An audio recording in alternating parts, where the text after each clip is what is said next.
¿Qué tal amigos de Independencia Financiera? Es un placer saludarlos aquí su colaborador Rodrigo Águila. En esta ocasión, en la sección de la entrevista, tenemos a una queridísima e ilustrísima invitada, a Jocelyn Quintero, que nos acompaña desde Bélgica. ¿Desde qué ciudad exactamente? Desde Brujas, en Desde Bélgica. Brujas, Venezuela. Bueno, es venezolana que está radicada ya hace cuántos tiempos Así es. en Bélgica. 10 años. 10 años. Tengo 10 años viviendo exactamente en Brujas, en Bélgica. Ujú. Wow, eso es una década Sí. completa ya en Europa.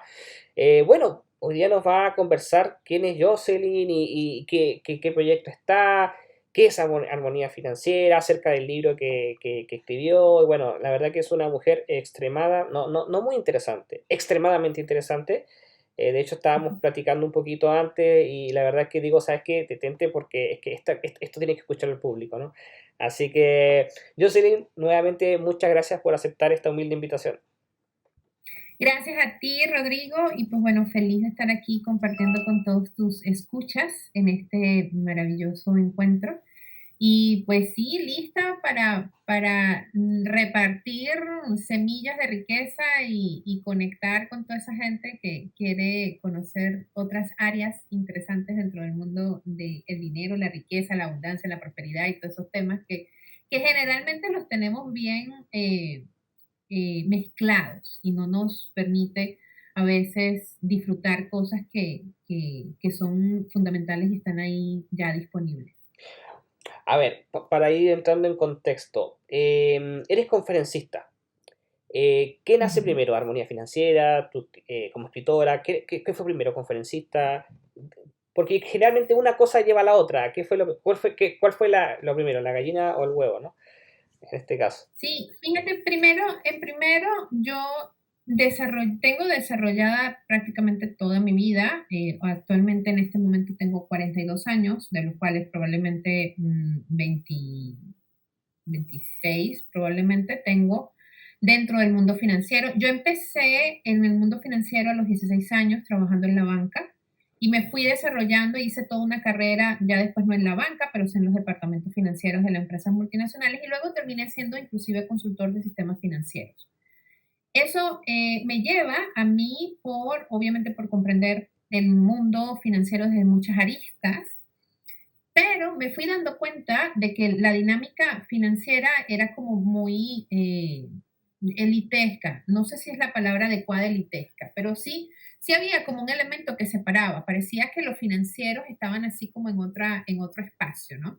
Y como yo me movía entre el mundo de sistemas y el mundo financiero, pues me fui dando cuenta de que era un puente, ¿no? Porque me dominaba ambas áreas, la parte de sistemas por pasión y la parte financiera por formación. Y en el camino me fui dando cuenta de que tenemos esta sensación, todo el mundo tiene esta sensación de que las finanzas y el tema dinero pareciera que no, es que yo no soy buena en eso, es que yo no soy buena en matemática, es que yo en algún momento me endeudé y qué desastre yo, entonces a partir de allí me creé una idea de que yo con el dinero no soy nada bueno. Eso uno. Y lo segundo que me fui dando cuenta en el camino era que todos teníamos la idea de que cuando tengamos más, lo vamos a hacer mejor. Es decir, es en lo que falta donde está el éxito, no en lo que tengo, sino en lo que está faltando. Y a partir de ahí me fui dando cuenta de que todo el mundo sigue como una idea o como una ansiedad. Existe como una ansiedad generalizada por tener más y más y más porque sentimos que allí es donde está exactamente lo que nos falta. Y en ese camino fue que me fui dando cuenta de que todos estamos constantemente persiguiendo dinero, creyendo que el dinero nos va a dar una cantidad de cosas que no, efectivamente no nos da, y que todo gira alrededor de un miedo como básico, que es el miedo a la pobreza, la sensación de carencia, las premisas de escasez y dentro de toda esa dinámica, entonces nos empezamos a relacionar con el dinero desde un mecanismo de sobrevivencia, no para crecer, sino para sobrevivir. Eso luego me llevó por el camino de empezar a comprender un poco la riqueza, pero que trascendiera la parte tradicional de lo financiero que conocemos. Y además de eso, la vida me fue llevando por caminos que terminan metiéndome en una disciplina que luego se convirtió en mi pasión y lo que más me encanta, porque es sumamente humano, en un mundo donde todo está cada vez más tecnificado. La vida me lleva por un camino que es un poquito más humano, que es en las neurofinanzas. Entonces me termino especializando en neurofinanzas, termino profundizando en todo ese tema y a la par también voy desarrollando un proyecto que se llama Armonía Financiera, porque justamente busca eso, ¿no? El yo aprender a tener una relación un poquito más en orden, un poquito más pacífica, desde un sentimiento de paz, de suficiencia, de calma, independientemente de la cantidad que tenga poco o tenga mucho, porque en realidad la cantidad no va a definir el éxito me lo va a definir es desde dónde me estoy relacionando yo con lo que ya tengo. Y a partir de allí, entonces, ¿qué decisiones voy tomando? Y entonces eso por un lado lo da, de hecho hay un área dentro del tema que le llamamos prosperidad, abundancia, no sé qué más, y por el otro, que es la perspectiva mística, de qué es la filosofía idealista, y por el otro lado está la parte como más pragmática, la parte más científica, la parte más racional dentro del tema financiero, que desde, entonces ahí es donde viene, desde la neurofinanza, pues se entiende muchas de las distorsiones y se le dan explicación a muchas de las distorsiones que existen en los mercados financieros. Mira qué interesante lo que nos comenta. El otro día yo decía algo bastante parecido, decía, tratamos de repente de buscar nuestra tranquilidad con elementos de fuera, por ejemplo, con el tema del dinero, que tengo que tener esto, pero en realidad tenemos que estar tranquilos por dentro porque o sea, es interno para que lo externo llegue y no externo para que lo interno llegue. Entonces es al revés, ¿no? De repente nos enfocamos, ¿no? Y es bastante interesante lo que nos comentas desde esa perspectiva. Ahora, por ejemplo, en tus años de experiencia en neurofinanzas, ¿qué son las cosas, digamos, que más te han sorprendido o más te han interesado? De hecho, wow, esto qué importante que es descubrimientos que has hecho en el tiempo y que obviamente nos afectan en nuestra relación con el dinero. Una de las cosas más importantes que yo he identificado es el hecho de que todos de alguna forma nos sentimos más identificados, tenemos una identidad mucho más anclada a la pobreza que a la riqueza. Es decir, pareciera que yo me siento más digno si los principios sobre los cuales me construyo son principios de carencia. Por ejemplo, si yo hago un trabajo desproporcionado en mi labor, mi empleo, entonces pareciera que yo soy más digno. Soy más digno porque me estoy sacrificando más. Si yo, por ejemplo, quiero desarrollar un proyecto, pareciera que el éxito está asociado a cuánto le puse, ¿no? Es que esto me costó sangre, sudor y lágrima. Entonces me fui dando cuenta de que nosotros tenemos una tendencia a vanagloriar todo aquello que atenta contra nuestro equilibrio como personas. Y pareciera que todo aquello que nos va robando esa parte de nosotros que nos empodera, esa fortaleza. Como que pareciera que nos construimos a partir de nuestras debilidades. Si me costó, si fue muy difícil, si fue sacrificado, debería valer más, cuando en realidad es al contrario. Cuando nosotros contratamos un servicio, compramos un producto, lo compramos básicamente porque ese producto en sí mismo tiene unos elementos que me conectan con la otra persona. O sea, imagínate tú, por ejemplo, vámonos al ejemplo clásico de Steve Jobs. Imagínate tú que Steve Jobs haga unas presentaciones basadas en, bueno, nuestros ingenieros se han sacrificado durante 5 meses para sacar adelante esto. La pregunta es cuánto atractivo generaría eso, ¿no? La verdad es que ninguno. Y tenemos todavía esa idea de que a partir de mis carencias es que yo me construyo. No nos construimos a partir de nuestras carencias, nos construimos a partir de nuestra fortaleza. Y ahí entonces es donde he ido identificando ese tema de que yo soy lo que tengo. Entonces termino anclando una identidad en función a algo tan vulnerable y tan fuera de mi propio control como es el dinero. Entonces, este tema Y ahí se van confundiendo, por ejemplo, conceptos entre rico y millonario. Todavía muchas personas no tienen claro esa diferencia. No saben que es que ser millonario y ser rico son cosas totalmente diferentes. Puedes ser millonario y ser sumamente pobre, o puedes no tener nada y ser sumamente rico. Esa dinámica es muy confusa. Volvemos porque todo lo hemos medido a través de las ciencias económicas, que tiene su espacio, que tiene su lugar, que tiene su razón de ser y tiene su valor, pero que no es exclusivo de allí. No teníamos nosotros un cuerpo conceptual y filosófico sobre el cual nosotros pudiéramos sostener algo que no se pudiera medir, como por ejemplo el individuo, o sea, la riqueza del individuo. ¿Quién eres tú y cuál es el valor que tú tienes más allá de lo que tú tengas o no tengas? Entonces, ese ha sido de esos conceptos bien interesantes que me he conseguido en el camino, todos independientemente de dónde crecieron, de dónde vinieron. Los que vinieron de un barrio pobre, dicen, bueno, yo vengo de una familia humilde, entonces te das dando cuenta de que lo tienen incluso como una lealtad, porque le vamos poniendo adornitos. Es que yo vengo de una familia humilde, cuando queremos decir que es una familia sin recursos. Cuando vienes de una familia de clase media, entonces, bueno, yo vengo de una familia de clase media trabajadora. Entonces le ponemos el adornito al concepto.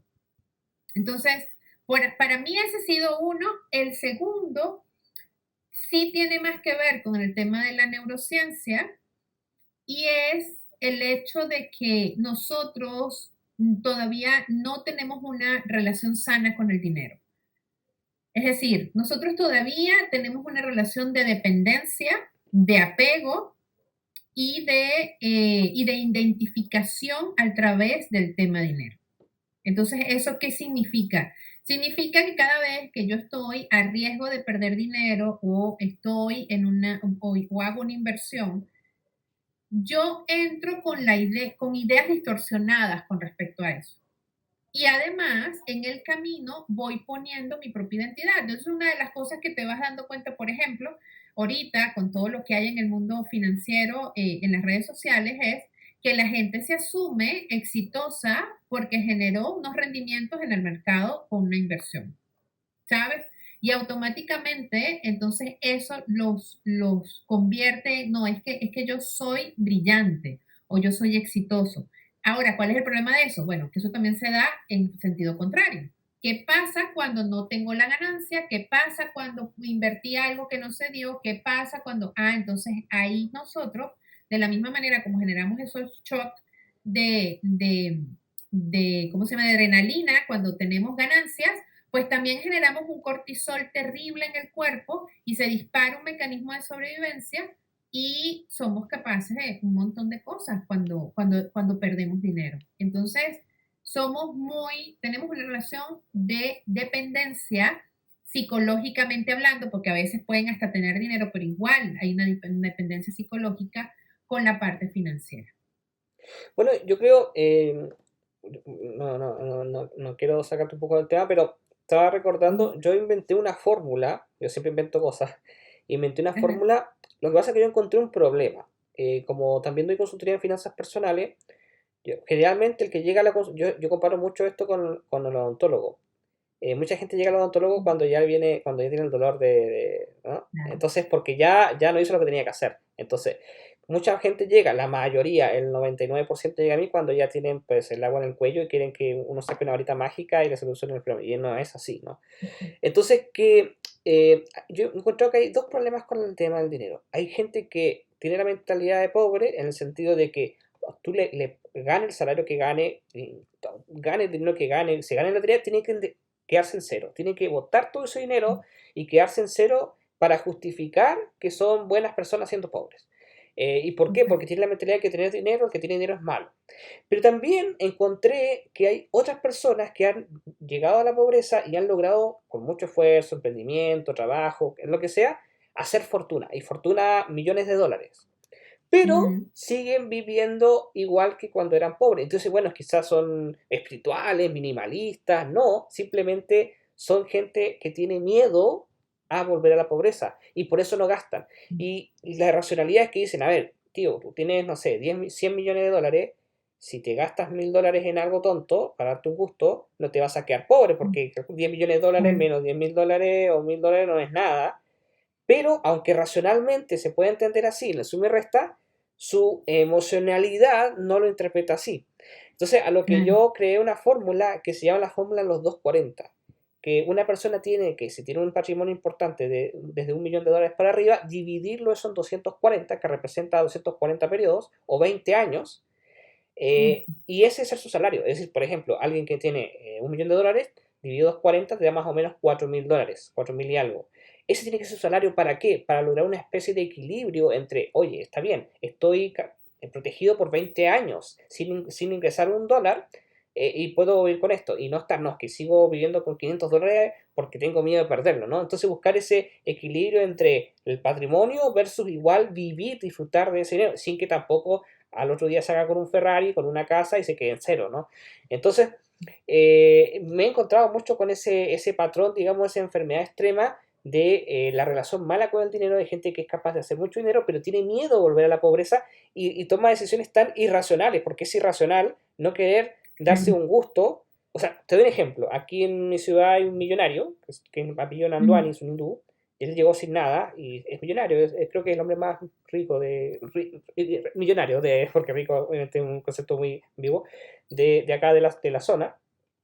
Y yo tengo un conocido que era asistente de él. Entonces un día estaba con gripa, le llaman ustedes Nanduani, y le dice, cómprese tal jarabe, ¿qué cuesta? ¿Qué? $5. No, estás loco, muy caro. Una persona que tiene más de 1.300 propiedades, bienes inmuebles, tiene millones de dólares en patrimonio, pero no es capaz de soltar $5 para su salud. Entonces, porque está enfermo. O sea, esa persona está Claro. al otro extremo. Entonces, ese tema son muy interesantes de nuestra relación tóxica que de repente tenemos con el dinero, ¿no? Em, Sí, no, y fíjate que eso, qué bueno que tocas eso, porque la creencia que tiene la gente allá afuera es justamente esa idea de que es que lo que me falta es lo que me va a resolver la vida. Cuando tú te consigues con perfiles como el que me estás contando, te vas dando cuenta de que tú puedes ir creando, o sea, la cantidad en realidad no tiene ningún efecto, no tiene mayor efecto psicológicamente hablando, porque tú puedes seguir manejando el mismo esquema que tienes, aunque te den el millón. Entonces, por ejemplo, tienes este caso que es el miedo a la pobreza y la incapacidad de disfrute de los frutos, que la palabra también tiene que ver con el mismo origen, la incapacidad del disfrute de los frutos de su propio trabajo y de sus propios resultados. Entonces, claro, esto se convierte en una cantidad de dinero que yo vivo de alguna manera cuidando, pero que todavía no me permito conectarme con ella. Y por el otro lado tienes el caso de la lotería, que es como todo el otro contrario, donde le cae en la cantidad de dinero que siempre han soñado y resulta que en 2 años lo vuelven salir agua. Porque eso sí, además tienen un apego. Unos tienen el miedo a la pobreza y otros tienen el apego inconsciente a la pobreza. Entonces hay que gastárselo todo como que si no hay mañana. Entonces, en esos dos extremos creo que está el espectro, yo lo veo más como un espectro, entonces unos tienen un poquito más de un lado, unos de otro, pero definitivamente nosotros sí tenemos esta creencia de que el dinero que nos falta es el que nos va a hacer feliz y eso dispara esos dos comportamientos, la incapacidad de disfrutar lo que efectivamente tengo y por el otro lado, la incapacidad de poder sostener lo que llega a mis manos. es verdad. Cuéntanos de tu libro, cómo se llama y qué puede encontrar el lector ahí. Una breve introducción, no contando todo, digamos, para que lo compren, ¿no? Y dónde lo pueden adquirir. Sí, fíjate. Yo escribí en el año 2015 un libro que se llama Semillas de Riqueza y Semillas de Riqueza está justamente va más orientado a el reconocer esos recursos internos que yacen en nosotros, con los que ya llegamos a este mundo y que, tal cual como tú dices, de esta gente que llega sin nada y que aprende a crear donde llegue. Nosotros siempre tenemos esta idea de que pareciera que tenemos que llegar con ciertas condiciones para que el éxito se dé y la verdad es que si pudiéramos ponerlo en un contexto, yo diría que tiene que ver más con recursos internos que con externos. ¿Ok? Entonces, Semillas de Riqueza va por esa vía. tiene mucho más que ver con el concepto de riqueza. Luego, en el 2020 saqué un libro que se llama Armonía Financiera. Armonía Financiera es una metodología basada en esta conversación que estamos teniendo de desconectar, aprender a separarme mi identidad como ser ante las circunstancias económicas por las cuales paso. Entonces, cuando yo aprendo a separar mi identidad de la situación, entonces yo tengo mejores capacidades para poder gestionar cualquier imprevisto que se genere, tanto porque me llegó un montón de dinero o como que perdí un montón de dinero. Y armonía financiera justamente está hecha para entrar en esa alineación, ¿no? Que no solamente es mental, sino también que es emocional de lo que estamos hablando, e inclusive se toca un tema que muchas veces está muy, muy, muy tergiversado, que es el tema de la parte espiritual con el tema de dinero, que la mayoría de las veces lo hemos asociado con religiones, pero que no necesariamente son religiones, pero sí tiene que ver mucho con este sentido de unidad este sentido de unidad con el mundo, y además el trabajo de conceptos que están muy tergiversados, como por ejemplo el concepto de abundancia, el de prosperidad, pues ya hablamos el de uno, que es muy típico, que es el de rico y millonario, y todos esos conceptos pues se trabajan en ese libro, y además yo hago una propuesta de cómo nosotros a través de un presupuesto que más que caracterizado, más que ordenado en función a conceptos, casa, educación, qué sé yo, viajes, lo ordenamos en función a qué sentimientos genera en mi vida. Entonces son 3 niveles: el nivel de seguridad financiera, que es todo aquello que yo requiero para poder dormir tranquilo; el de comodidad financiera, que está asociado con mi estilo de vida y todos esos gustos que están allí, pero concientizados como gusto, que la mayoría de la gente lo confunde con necesidad; y otro en tercer nivel, que es la parte de placeres, que es justamente esa capacidad de disfrutar lo que tengo, de darme el espacio, todo lo que tiene que ver justamente, la mayoría de las personas inclusive confunden lujo con costoso, entonces creen que las cosas placenteras cuestan un montón de dinero, cuando en realidad la gran mayoría de las cosas placenteras no tienen ni siquiera una repercusión económica.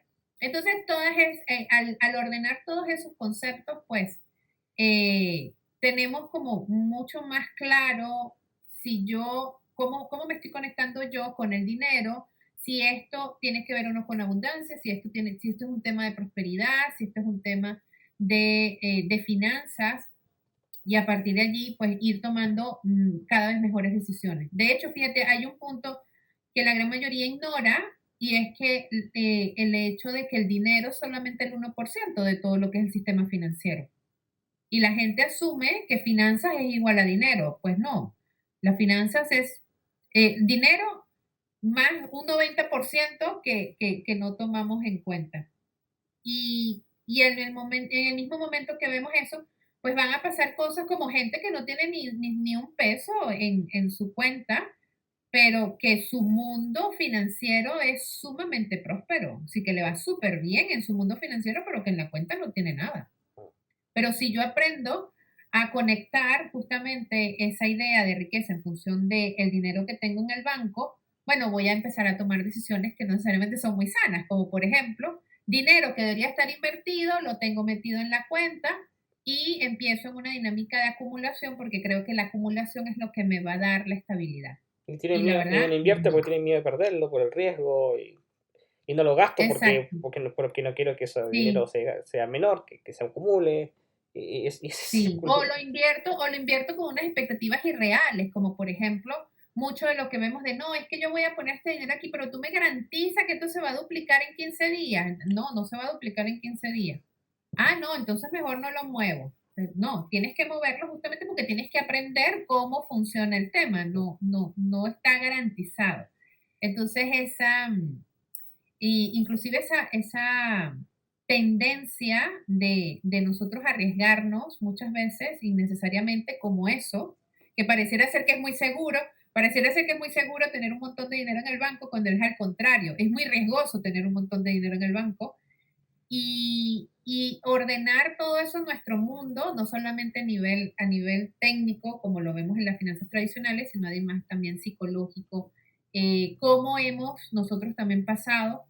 Ese libro también tiene un tema bien particular, que es cómo nosotros hemos pasado desde la construcción de las ciencias económicas como son hoy día, como fueron inicialmente, a todo lo que ha sido las últimas tendencias dentro de la parte financiera, como por ejemplo las neurofinanzas, cómo se llegó desde allá hasta aquí.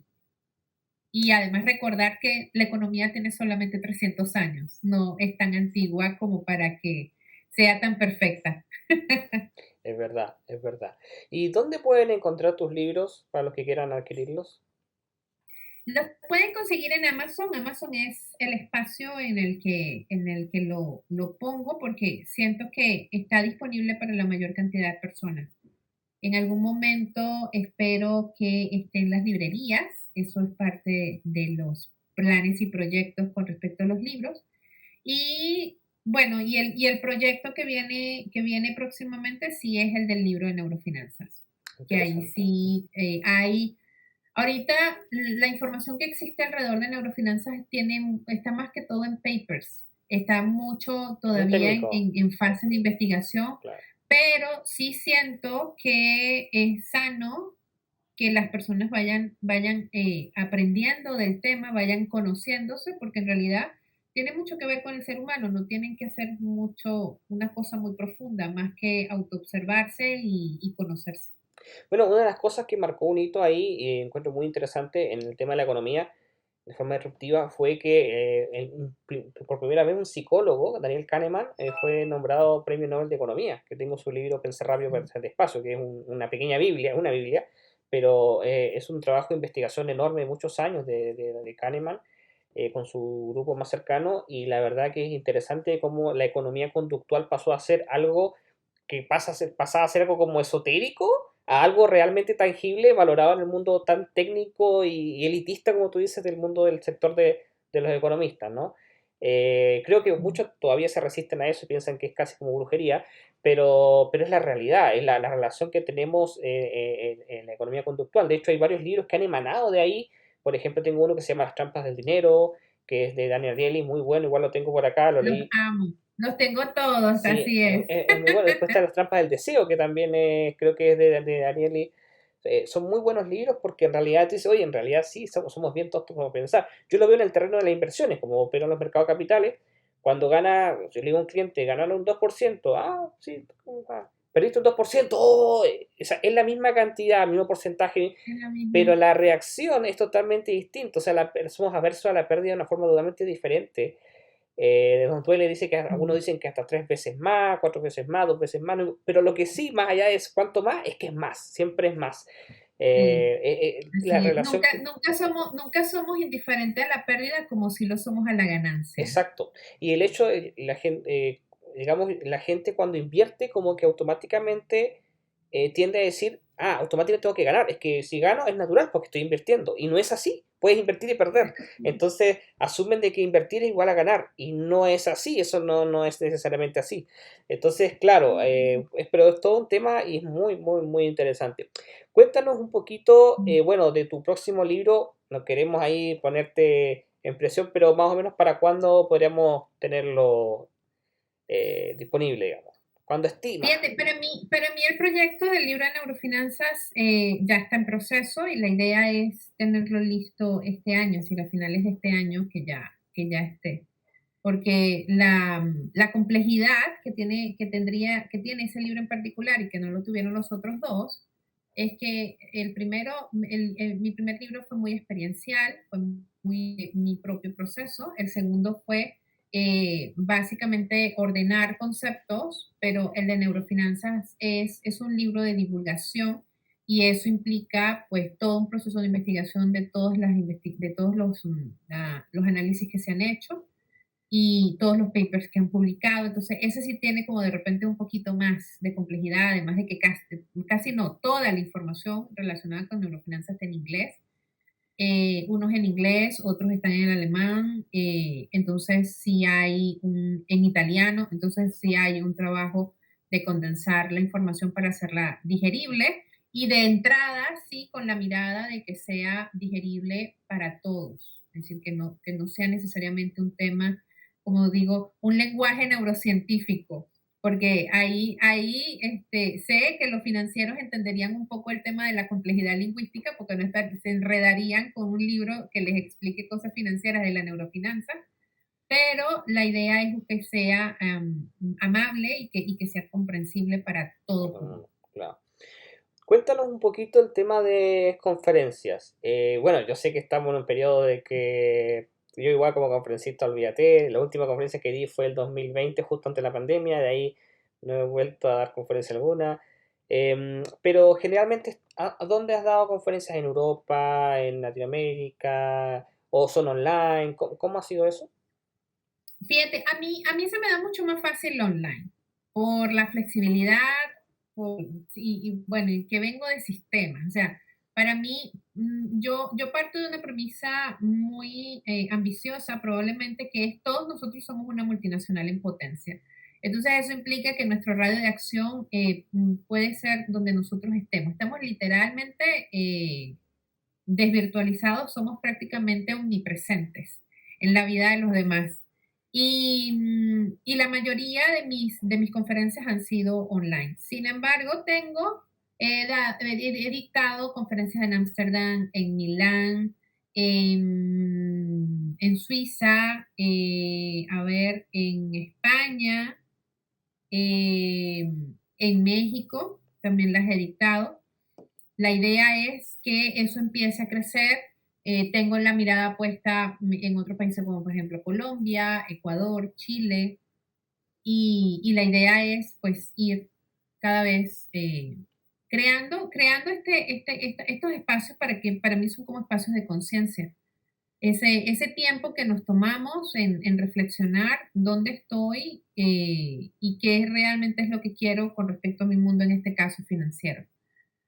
Y que esas ideas alrededor del tema financiero sean para impulsar quien efectivamente soy y no para vivir justamente en la eterna espera de lo que algún día debería estar llegando y no llega, ¿no? Es lo otro. O Es sea, la verdad. idea es, de hecho en neurofinanzas esa es una premisa, ¿no? El hecho de que el dinero es un mecanismo de recompensa que la gran mayoría de la gente lo utiliza como una herramienta de sobrevivencia. Ese es el principal problema que nosotros tenemos con respecto al tema dinero, que no sabemos relacionarnos con él, sino desde la necesidad.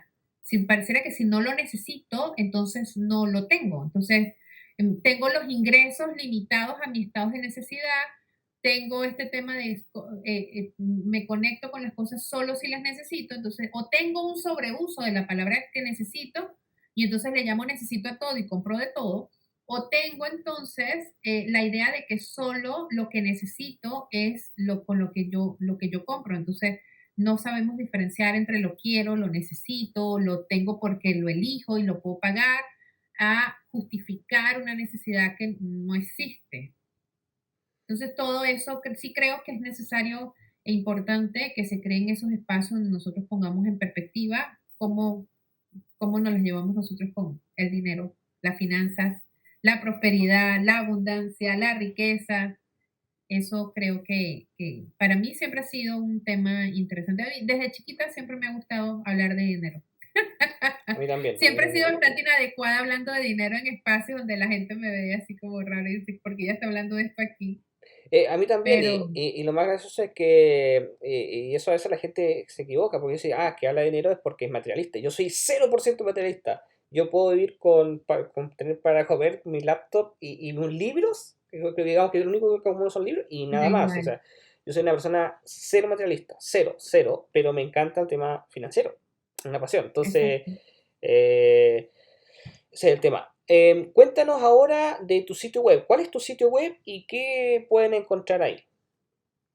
Sí, tengo dos. El primero es más personal, jocelynquintero.com. Ahí está, bueno, ahí hay parte de lo que es mi perfil profesional, historia. De hecho, hay una parte de prensa donde están todas las publicaciones en las que he aparecido. Y esa es como mi tarjeta de presentación, pudiéramos decir. Luego está la del proyecto justamente de armonía financiera, que más allá de armonía financiera como método, está la comunidad Armonía F. Y Armonía F es justamente una comunidad alrededor de esta filosofía de riqueza consciente, es decir, de la riqueza como identidad y de la conciencia como un proceso a través del cual yo me voy autoconociendo en la medida que me relaciono con mi mundo material, llámese físico o financiero o de dinero. Y Armonía F tiene una revista que sacamos cada 2 meses y generalmente invitamos a personas que tienen un camino o un camino financiero que tiene un equilibrio con su mundo personal, con su mundo de desarrollo personal y espiritual, o tenemos personas que están dentro del mundo del desarrollo espiritual o personal y tienen una muy buena relación con el tema de dinero, porque al final para mí el propósito de la revista y de la comunidad es justo cerrar esa brecha en la que nosotros vivimos que si esto es espiritual no debería de tener una connotación financiera y si esto es financiero no debería de tener una connotación espiritual. Creo que la idea es cerrar eso y empezar a tener una relación un poco más sana a todo nivel con el tema de recursos. Eso es un tema bastante importante, de que están separados y no, al contrario. De hecho, la Exacto. prosperidad es algo que sí, para quien cree en, en Dios, creo que, a ver, Dios es nuestro Padre Claro. y bueno, creo que nuestro Padre, nosotros como padres queremos que nuestros hijos estén bien, no que estén pobres sufriendo, entonces no tiene lógica que pensemos Exacto. que Dios cree que nos quiera sufrir, ¿no? No quiere sufrir y en pobreza, no tener para comer Sí, o un techo, ¿no? Pero bueno, un tema claro. bastante largo. Yo soy la verdad que por mí yo estaría horas conversando contigo, probablemente te voy a seguir molestando ahí, yo sé que eres muy ocupada y la verdad es que te agradecemos, pero y te agradezco personalmente aceptar la entrevista y toda esta conversación que va a entregar gran valor a nuestra comunidad y la verdad que bueno, le dejamos la invitación a todos para que entren a tus sitios web, para que vean ahí mismo están tus libros, lo van a poder encontrar en Amazon. Y bueno, a ver si el destino por ahí nos permite, eh, aparte digitalmente, poder de repente compartir en persona en algún lugar de este pequeño, que cada vez se hace más pequeño mundo. Que cada vez más pequeño, así es. Sí, seguramente así va a ser, Rodrigo. Darlo por hecho de ya. Fantástico. Jocelyn, muchas gracias nuevamente. Querida comunidad, muchas gracias. Ha sido Rodrigo Águila de Independencia Financiera en esta sección de la entrevista con Jocelyn Quintero. Un abrazo, Jocelyn. Muchas gracias y muchas gracias, comunidad. Hasta pronto. Gracias a ti.